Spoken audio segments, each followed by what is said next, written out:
And hello, everyone. Another week, another Friday, another umbraCoffee.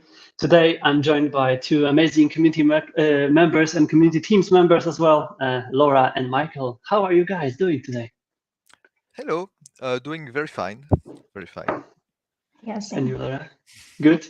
Did the stress go away? We've been just talking off the record, of course, and Laura was joining the greatest, one of the greatest events in our Umbraco timeline yesterday. So is the vibe over, or you are still inside of the inspiration loop caused by the event? Still a bit on a rush at the moment. So it's been a busy week for you, right? Yeah, I mean, the DevFest yesterday and also the community teams days the week before has been a lot this past 2 weeks. So not to cause a little bit more stress and just join umbraCoffee from the other point of view, right? So you're here with us for the first time, so it's great to have you, and it's great to have you, Michael, as well, because you've been both busy recently, and it's not the end of the time where you will be more active. But yeah, Dutch Festival and Dutch Umbraco experience is something what we can start talking about first. And I wanted to say that I'm impressed. I didn't feel FOMO that much because I tried to not look on the events from the outside recently, but definitely it was felt like it was an amazing event. I'm sure that organizers did their best work to make it great, but I must admire one community member as well, outside of you also here. It's Jeroen, who sent me today in the morning a blog post that he already wrote after the event, summarizing everything with pictures, takeaways. Amazing. That's just amazing. And I felt like, okay, now I appreciate, I admire, and that's great notes and takeaways already written. But Laura, you were there in person. What are your thoughts and what are your takeaways from the event? How was it? Yeah, I really enjoyed it. I feel like the timeline was really great, all the talks. Just a bit sad that there were sometimes 4 at the same time. I'm like, which one am I going to join? And also mine was at the same time as other 3. So I was like, oh. But yeah. Yeah, I was going to ask about it because I saw your tweet, your ex, earlier this week that you are doing the first talk, the first public talk. What was your topic? Remind everyone and tell us. My talk was why keep making the same and then mistakes in parentheses. And it was basically about building. So I worked for Dev, a digital agency, and we have our own like starter kit project that we use to create other Umbraco projects. And it was about all the features that we built on it and also cool things that we built on top, like using the C# feature source generators to make dictionary keys typed, for example, and other things typed. So yeah. Nice. So yeah, that's the beginning, I believe, because as we were discussing before going live, it's often a beginning of the community roadshow or whatever, however we'll name it. But generally, the topics like this are very well received from the community, and I still kind of think that it's needed to just hear stories like this, to just cheer each other's successes and failures as well. So I'm sure. Do you have any other plans to do? Do you generally visit a lot of the events during the year? Mostly DevFest and Code Garden. Okay. So let's see. Maybe for Code Garden, I'll try to think of something. It depends on whether I remember how nervous I was before or not. Yeah, it never goes away. To get in now. It's getting harder and harder to get in when you see all the submissions. So it's frustrating. Yeah, that's another kind of competition that we people who wants to speak at the events play in, but that's exciting at the same as speaking and just being happy after the talk is delivered. So yeah, basically congrats again on this achievement, and it seems to be a really nice event. I do really hope that we will see more of blogs and any other information being shared, because I saw a lot of the maybe hard to say hype, but a lot of the excitement around the talk from both HQ members, the new Umbraco 14, and everything else that was discussed. This hashtag is a little bit misleading because there's another event that took it over. Yeah. But yeah, it was a lot of that. And Michael, did you fear FOMO regarding some of these events? Yeah, Dugfest indeed. It's not so far from me, but yeah, I had the co-collaborators the community teams meeting last week in Odense. Yeah. With family and school starting this month, it's kind of difficult to do it all. But yeah, it's when I saw the lineup and the sessions, it looked quite interesting indeed. That's a good point, and then we can talk about other things because you've seen each other a week ago, and Laura, we've been talking about it. You've made a small appearance in umbraCoffee last week while Callum was walking through the HQ in Odense.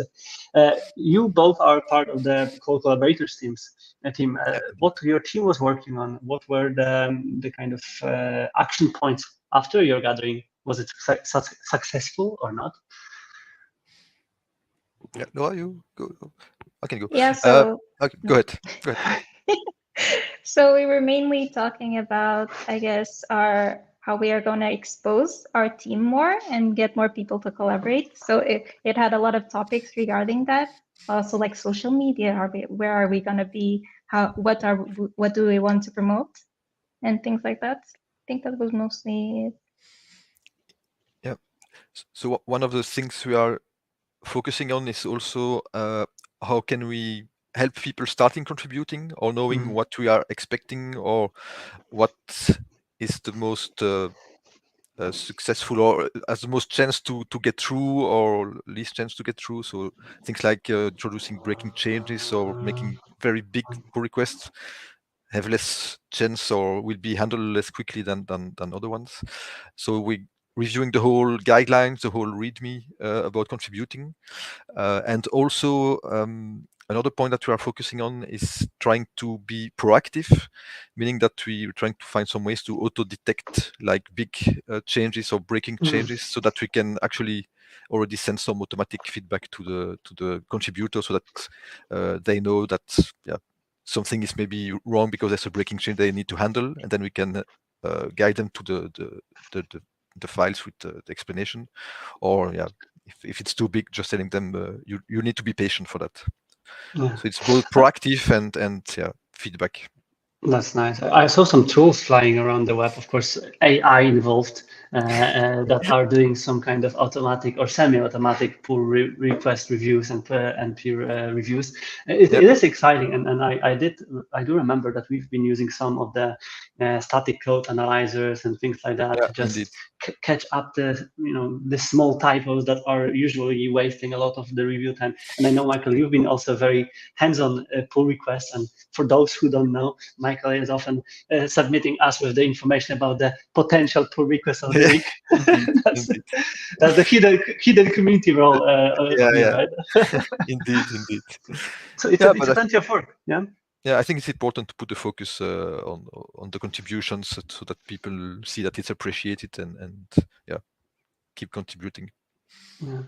And I think that generally our community and you guys as well are doing an amazing job to already help with it, because there's a plenty of projects who don't even have this kind of ability to promote, to be proactive and generally be open as well for the contributions.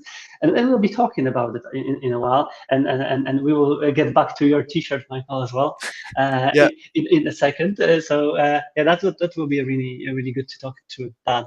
That's great, and still looking for more information. I know it's been a busy period, and it's not gonna end soon for people who are very active in our community. Because why? There are some other events, and Callum is also not with us today because he is traveling right now from one place to another, and the next week he's also going to join the US Summit people in Charlotte, North Carolina, because there is a big event happening in the US next week. And it's now. It's starting next week, and everyone is looking for that. I know that Carla and some of the US community members are organizing some of the activities around the event. There's a hackathon. VIP dinner, hackathon that is happening the day before.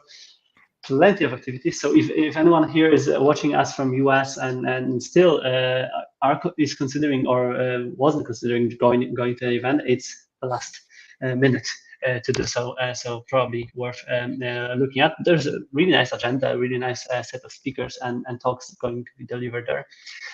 So yeah, we'll see how it will go there. And not that far away in time, I'm still looking on my calendar, and I cannot believe how this year is going fast, because November 2nd and 3rd, there's plenty of people going to London for 2 days event organized by the UK Umbraco Foundation in UK, and Callum also being one of the active members of the foundation there.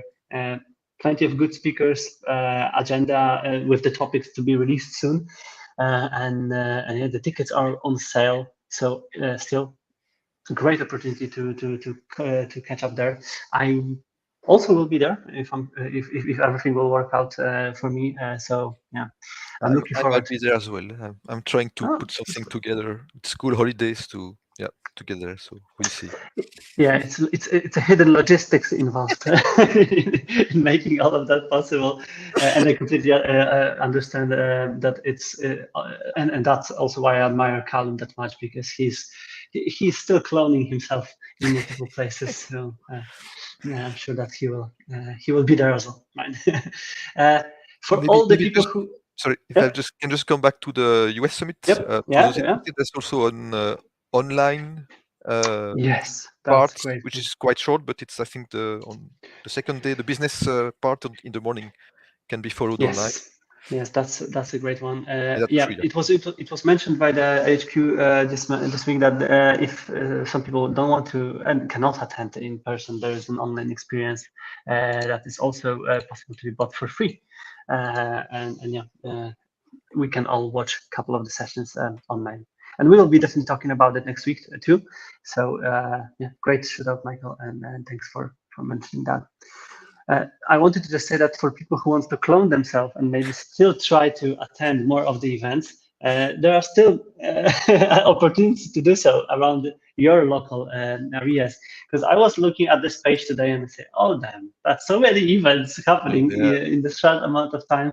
It's only 1 week next week, and we have Umbraco Hackathon in Denmark, in Odense, US Community Hackathon at the same time, almost in the Charlotte before the event there. Bristol Talks, and also a special event organized by Manchester and Northwest Umbraco Meetup Group with Matt Brailsford and Ollie Picton. Umbraco Leeds meeting, and that's all. Oof. That's only 1, 2, 3, 4, 5 events in 5 days. One a day, that's good. So yeah, maybe Laura, then you can try to visit more events if you will feel this vibe of events right after this festival. Plenty of opportunities, right? And where are you based, Laura? Normally, where are you located? In the Netherlands. Netherlands. Any specific area close to the Utrecht or? The Hague. So Den Haag. Okay. I still need to. It's between Amsterdam and Rotterdam. Okay, that describes it pretty well. So yeah, that's. I know that there is plenty of activities also organized by Arnold there. So you have also your own opportunities, but of course after the Dutch experience, I'm sure that it's enough motivation and enough inspiration gain to leave for a couple of weeks or months until the next one. But yeah, that's my recommendation and my reminder about the event for everyone who still wants to join. And I can see that the numbers of attendees are growing in the recent meetups, so that's really good for us. And please, people, just share more about the events there. And of course, we'll be highlighting it on the umbraCoffees every week. Cool. That's the event, and the T-shirt, Michael. The T-shirt and our activities. That's maybe not an event. Yeah, not an event, but in itself. Yeah. Tell us more about this. Tell us more. What are you doing this exciting month, which we see ahead of us? It's Oktoberfest starting on Sunday. So for us co-collaborators, it's I would say the busiest probably month of the year. At least that's the month we expect the most pull requests to come in. But we are a lot now in the team, so I think it's going to be handled quite well. So yeah, but there's contribution on the code, so that's for our team, our part. But there's also, like Sebastian mentioned in his article that you're browsing now, there are a lot of other ways to contribute. So it's really nice that there's the coding part with the hackathon, Umbraco candid contribution organized hackathon on Saturday 14th. Yeah, so plenty of other ones that you mentioned already in the beginning of the month. London UK Festival will have a hackathon on the beginning of November, but it's kind of the end of still counts. yeah, kind of. I don't know if we can make it count. We'll see. But yeah, so yeah, I reserve some rest and some time beforehand so that I can fully focus now on what will come this month. Nice. And Laura, do you plan to contribute other way than, of course, reviewing and helping the team from the collaborators perspective? Do you have your own ideas on contributions or not this time? Yeah, let's see. I don't know how busy I'll be with the Umbraco source code ones, but I was thinking, well, since I'll leave the output for grabs from the source code to the contributors and maybe check the packages, the contributions to packages, or build a package. And I also didn't know that blog posts also count. So maybe I have a list of ideas that I have for blog posts, but I haven't come to it. So maybe that. Yeah, this year you can. This year you can contribute by supporting financially some of the packages. So that's news this year, I think. Yeah, I think generally this blog post is such an amazing collective information from Sebastian about the ways how to contribute. We all often mention that for people who are new to the community and not only new, but generally wants to do something different than usually. And the contributions are not the only building the algorithms for search optimization, but small typos, small things, and also in this time supporting for other community members is something what is worth considering. And as you've mentioned about this low code, no code contributions, but generally contributions by not doing the code, it's a plenty of them as well. So starting from podcast, blog posts, YouTube videos, organizing events. There's multiple ways. It's more about the biggest problem for everyone is basically time, and this is just a month where we try to do a lot, but we often find ourselves at the end of the month, and then then the problem starts again. I do really like the idea of events and hackathons. I do remember that it was very effective for us in the past as well. And I'm sure that we'll keep an eye on the events. And as you mentioned, Michael, there are some of the events listed also in the blog post, starting from the hackathon that we already mentioned, but also the US Festival, the Kansas Contribution organized Hacktoberfest hackathon. And yeah, everyone is also more than welcome to host the event as well. So yeah, I'm sure that you will be busier than usual. So that's really, really cool. And Sebastian also did an amazing job here describing the rules, the swag, everything. It's a really good article indeed. I think kind of everything is in there, and you have also cross links to the other parts if you want the list of packages that are part of the Hacktoberfest and so on. So it's indeed. So I won't be spoiling it very much, but I also what I wanted to share. I do really like the new identity of the Hacktoberfest. They did such an amazing job in building this website. I signed up myself as well this week. Yeah, me too. I will see how it will go with my time. But I would want to really get back to doing more hands-on contribution other than the no-code ones. But yeah, everyone can register. Please do that and keep an eyes open for the ways to contribute. There might be a lot of issues that will be just left for everyone on the various levels of knowledge in the community. So yeah, fingers crossed for us all. I already can't wait until the one of the episodes in November where we will be reading the numbers as we always do. That's always exciting time. Indeed. So that will be really, really cool. And yeah, please make sure that everyone who that was my role on the kind of tech leadership this week, to remind people that something like this exists. I was so surprised that a lot of the colleagues and a lot of team members in our organizations doesn't even know that something like that is organized, right? So it might be our one task for today to just copy, paste the link on Discord, Slack, wherever, just to remind everyone that everyone can do something during the work time, maybe outside of the work time, however it can be worked out. But yeah, something like that exists, and often it's an exciting way to help the others. Yeah, and any contribution counts. I mean, anything you do yourself is something somebody else doesn't need to do. So Indeed. Yeah. And it's the 10th year, so that might be another motivation. Cool. So that's the contributions. And if we talk about the contributions, that's there is another topic that was kept hidden, but now it's public, and I am allowed. I won't get enough again. Unfortunately, I need to do better. I need to keep myself more exposed to insights news. But this news is public. And it was something that we also discussed before going live. There was a kind of active recruitation happening from the Umbraco HQ perspective to find out some Dev.rel role for the UK market after team changes and also recent period.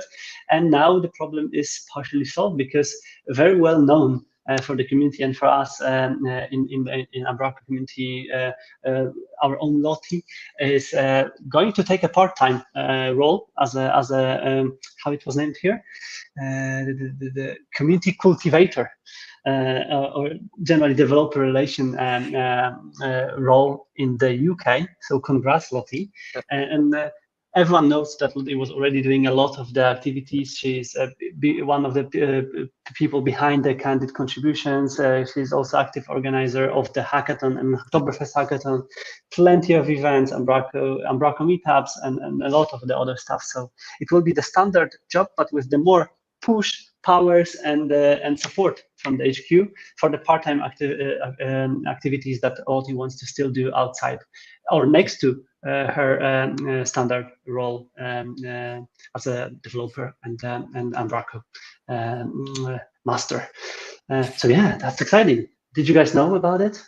No. Actually, the secret was well kept because last week we tried to get it out from Sebastian, but he kept his mouth shut. So yeah, you actually told me just before we went live. So congratulations, Lottie.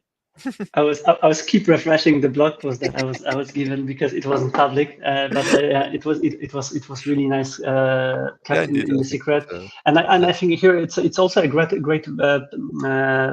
page because it's not in the blog, it's in the communities section and the community blog here. So it was a pretty new place for me as well to look at the website, but also for those who might want to explore more about a lot of these activities, the podcast, and the story behind the contribution. It's all also great linked here, and everyone can see that what was one of the motivation. What was the motivation behind choosing Lottie to help us all, basically, to reach out to more people in the UK. And yeah, I didn't even mention that Lottie is also one of the co-hosts of Code Cabin, so that was something what we also actively discussed recently. So yeah, looking forward to more activities from Lottie, and I'm sure that Lottie will join us, me and Callum, for some of the umbraCoffee soon, and maybe share more context from her perspective on that one.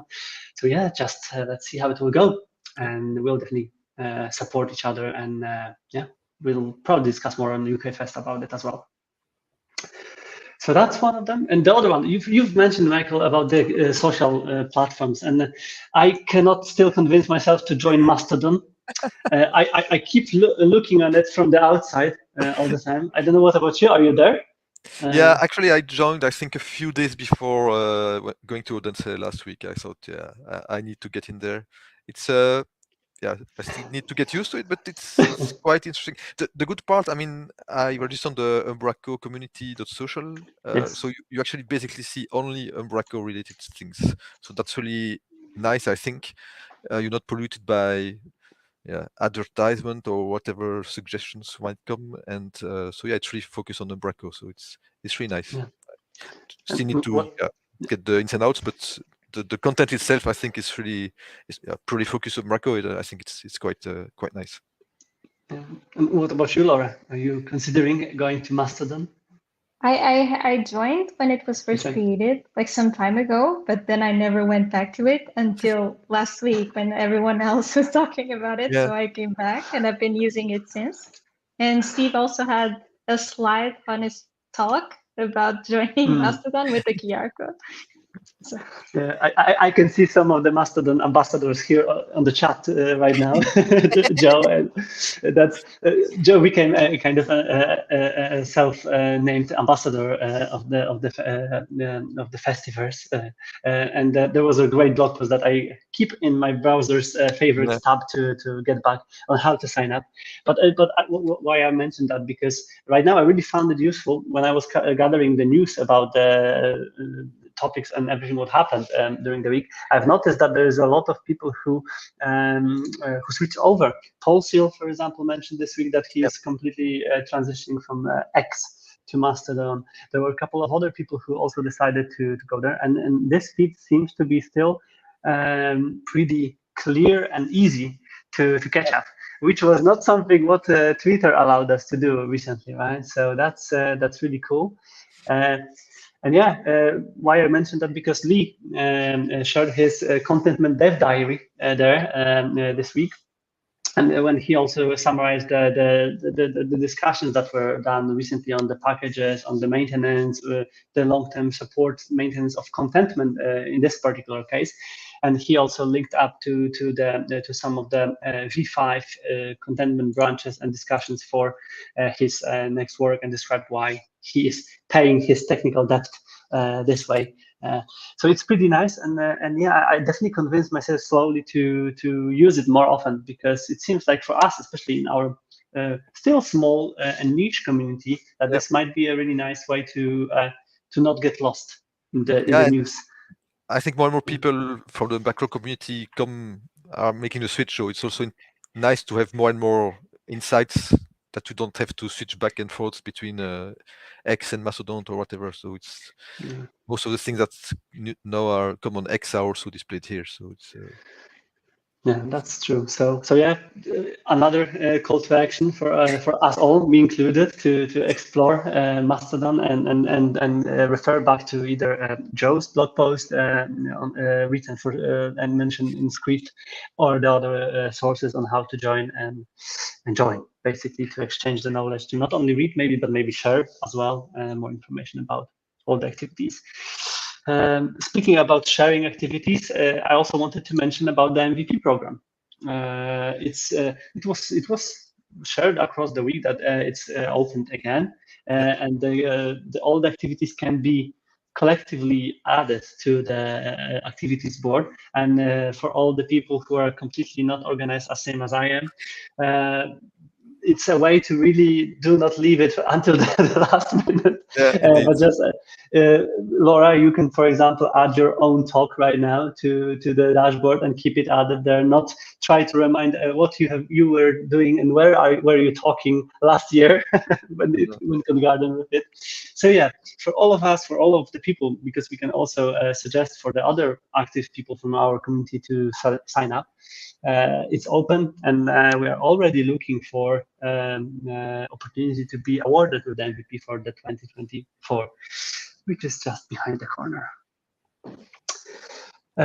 Speaking about one link that I've added to my agenda just before our episode, because our friendly community help each other. And one of our community members who joined our umbraCoffee not that far away in time, Andy from Tangent, is nominated for the award, which is called Tech Leader of the Year. And he needs our votes. That's this kind of exciting type of the award that is based on the votes from the people, from the community. And we, of course, as a community, are here to help. So for all of those who knows Andy, who was able to catch up with Andy or discuss or learn from his great knowledge and great materials being shared on some of the Umbraco events recently, we can go here and leave our vote for Andy and help be awarded. It will be probably something cool for us to get someone from the community being awarded in this kind of award like that. So I will put this link to the agenda, and I kindly ask you all to help Andy to be awarded. Basically, that's what I can do. And yeah, that's the thing. And what else we have? Blog post, a couple of other topics to mention at the end of the episode. Andy Butland wrote a really nice blog about going and upgrading to Umbraco 14 preview. Did you get your hands on already on Umbraco 14, guys? Did you explore anything? Not yet. But we saw so the first day in Odense, I think it was presented in Durfest as well. Presentation from about the new back office, so how you can everything is built the same way as web component, and how you can integrate them, and it's very exciting to see where it's going. And so yeah, it's kind of pushing me to try out and see what can be done with that. It's quite interesting to see. I also saw that a lot of people were excited about the new back office work, of course, which is right now targeting the Umbraco version 14. Yeah. And yeah, it seems to be really, it's hard to say really easy, but easy to, relatively easy to run Umbraco 14 in the preview mode now. And of course, Andy described how to do it, so everyone can do it now, following the nice steps here. And yeah, we are really not that far away in time on reaching out to the place where we can play around. Package creators will be pretty busy on finding out the ways to match the new ways of doing things in the back office. Exciting times, and at least from my circles, I don't know if it's the same on yours. A lot of people are really waiting for Umbraco 13 now.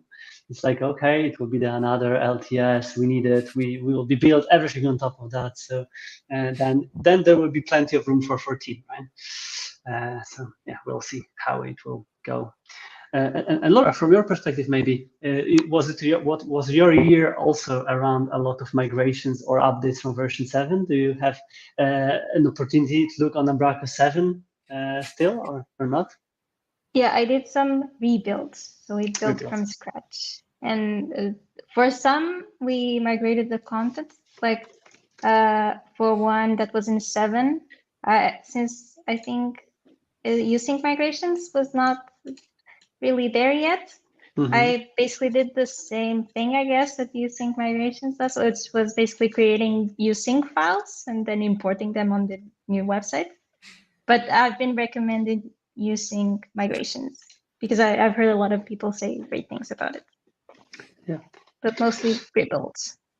Yeah. So that will be that was a year of rebuilds or upgrades, and the next year will be a year of developing from scratch for the new back office. It will, each year has a new theme these days, but yeah, I'm glad really to see a lot of people getting their hands on, of course, for the new versions. And of course, Andy is a HQ member, and he needs to kind of explore more ways of and help us all, I believe, on finding the ways, the more clever ways of migrating over. So that's why I'm sure it won't be the last blog post from Andy on how we need to deal with the new version. So I'm really looking forward to that one. Okay, one more thing that I wanted to mention, which was something what I found shared on Mastodon as well. Unfortunately, I cannot get rid of this ad blocker window, but you must believe me that behind of this link there is information about the critical WebP vulnerability. I don't know if you saw that during this week or the previous week. It was probably enclosed on 19th of October, if I'm correct. But all of the major browsers had a very massive issue with WebP format. Did you see that? Yeah, I saw a post, I think yesterday or the day before, either on X or Mastodon from one of the community members, indeed, yeah. Or maybe it was in Slack channel, I don't remember. But anyway, yeah. Yeah, Jenna, I shared it with my colleagues and team members because some of the people, I don't know which team you are choosing, but some of the people decide to decline all of the updates windows that are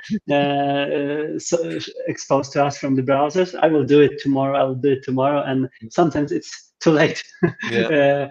So yeah, I just said to my team that it's a really critical vulnerability, and please allow your browser to do their job and update itself. So for all of those who didn't do that yet, please update your browser and keep the secure. All of the major browsers, including Edge, Chrome, Brave, and all the other ones were affected. So yes, that was interesting one to find. This time not Umbraco related that much,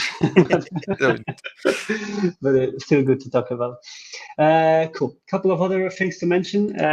Not that scary, but still interesting read for all the legal and cyber insiders and people who are keen on law around the cybersecurity and cyber resilience within the European Union. There was a proposed Cyber Resilience Act unveiled, and Kim wrote a letter or the blog post on how Umbraco sees its position within that, and next to that, how it is all compared with the open source the licensing and everything else attached, and how it all also affects Umbraco in the direct or indirect restrictions. So I'm not a legal freak myself. So if anyone wants to dive into the regulations and understand what it is causing, what it is forcing, until it's not yet another modal window that we need to implement for all the websites, I'm happy with it. So that's good. Yeah. Already something. So clarification is needed from legislators, so let them clarify. But that was released this week, so I'm sure it will be really needed for acting on from now on. Two more topics to mention, and we can wrap up. Blogs and Umbraco knowledge. I know that Matt Blazeford shared it recently as well, because he is secretly building this UMB FYI solution and newsletter. So he needs to rely on some of the sources for the information, and the Umbraco blogs are one of these sources.